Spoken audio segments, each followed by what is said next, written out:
So basically, muscles are going to have two attachment points at least. Right? So one's going to be an origin and one's an insertion.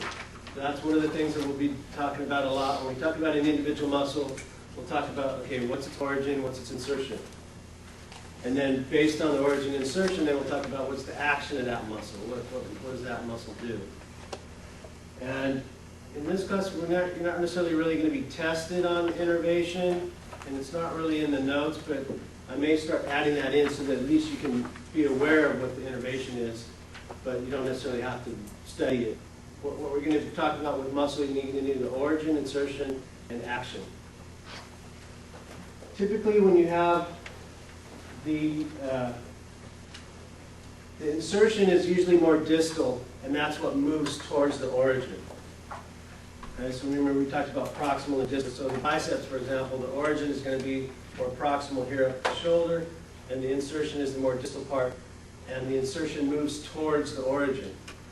Okay, so that's when you're doing this type of motion. But sometimes that can be reversed. If you're doing a pull-up, in that case, the origin is moving towards the insertion. So there can be different variations. And then we'll talk about how does the muscle actually attach to the bone. So there's different things. It can be a direct or a fleshy type of thing where the epimysium actually goes right to the periosteum of the bone. But then you can have also indirectly where there may be a connective tissue that starts in the muscle and then it continues as a tendon or an aponeurosis. Okay, I'd like to talk about the biceps again. You can feel your biceps tendon right here. That's not muscle tissue anymore. There's no muscle fibers in that. It's continuation of connective tissue. So if the muscle fibers directly attach to it, then that's going to be a direct or a fleshy attachment. And then if it's a tendon or an aponeurosis, direct attachment. So then we talked about the microscopic anatomy of it. So each muscle cell is a long cylindrical cell.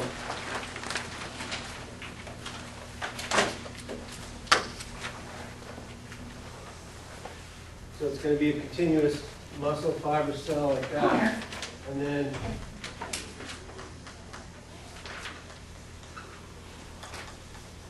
it's going to have it's multinuclear. So there's different nuclei interspersed along the whole fiber, and it's usually pushed out to the periphery of it.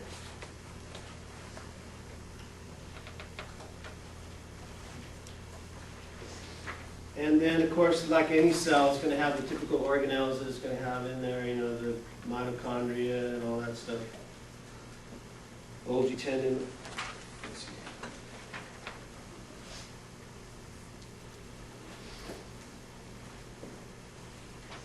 And then each muscle is typically going to be served by one motor nerve.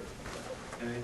So when you're talking about muscles and when you get into point location and things like that, sometimes there's going to be a motor point for that certain muscle, and that's usually going to correspond to where that motor nerve attaches to the muscle.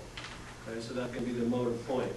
And a lot of times if you're doing like electrical stimulation, you'll get onto a certain point, and that's where it'll trigger the muscle contract.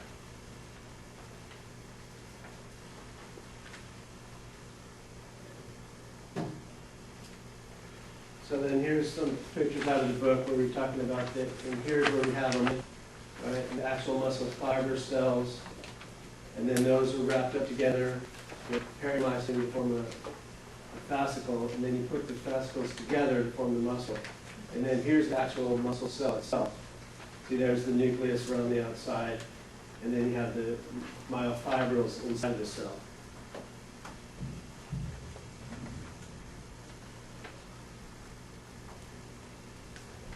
And then that gets down into the detail of the actual actin and myosin. As far as for the quizzes and tests for this class, we're not going to get a lot into all the real fine detail of all the myofibril stuff and these sarcomeres and such. So, I mean, you can understand that for the basic information, but as far as examination, we're just going to keep it more on a basic level of some of the other properties. Like you need to know what the epimysium and perimysium and anomysium and things like that.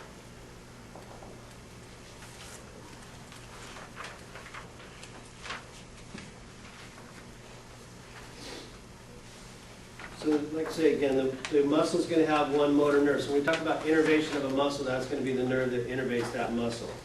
And in some areas we talk about what level, like if that's C5, C6, C7, or different levels of the spinal nerves. And then the muscles are going to have sensory mechanisms in there, like Golgi tendon organs and muscle spindles. And those are going to help your body to regulate, to understand when something is pulling on the tendon.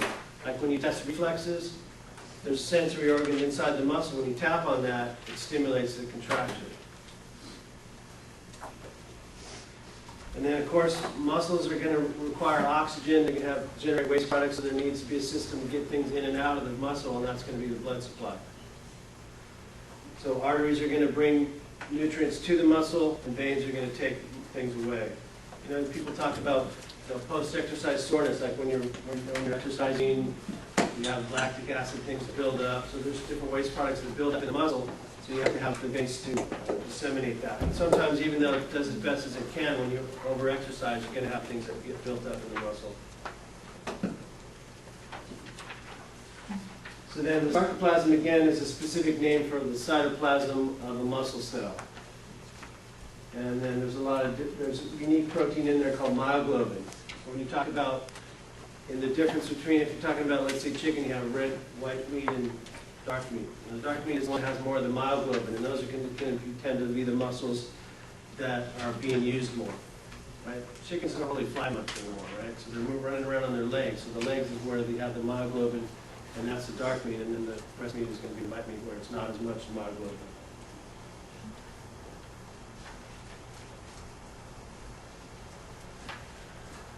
So again, here's the cellular structure of the muscle cell. We have that sarcolemma that goes around it. That's another name for the cell membrane of a muscle cell.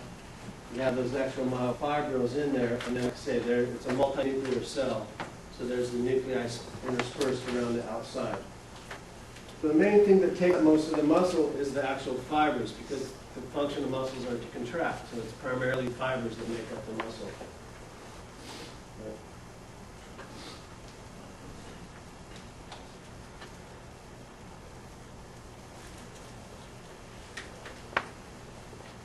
Okay.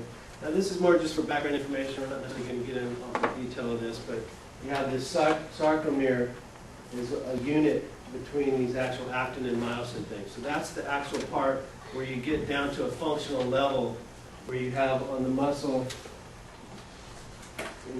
one has these proteins sticking out here, and then the other one has the other proteins, and those things move against each other and they contract. So the contraction to do with the actin and myosin fibers. So basically, what's it take to make a muscle contract? Right? Muscles don't just contract on their own. They have to have some type of stimulus. So you have to have a nerve that stimulates the muscle to contract. And then what happens is that there's an active potential. There's a conduction of an electrical signal along that membrane of the muscle. So the impulse gets to the muscle, and then it gets spread along the muscle by this action potential. And that's the same thing that spreads the conduction along the path of a nerve. We're talking about action potential.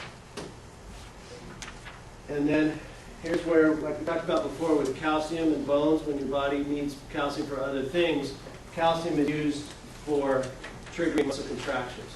Okay? So a lot of times and then also magnesium. So when people are talking about they're getting muscle cramps, sometimes one of the things they need to do is make sure they're getting enough calcium and magnesium. And calcium and magnesium also can be like a natural type of muscle relaxant. And then what links the electrical signal to the contraction is excitation of the muscle. So again, when we talk about contraction of the muscle, it's those actin and myosin protein fibers that are actually moving and ratcheting together to shorten the muscle, contracting.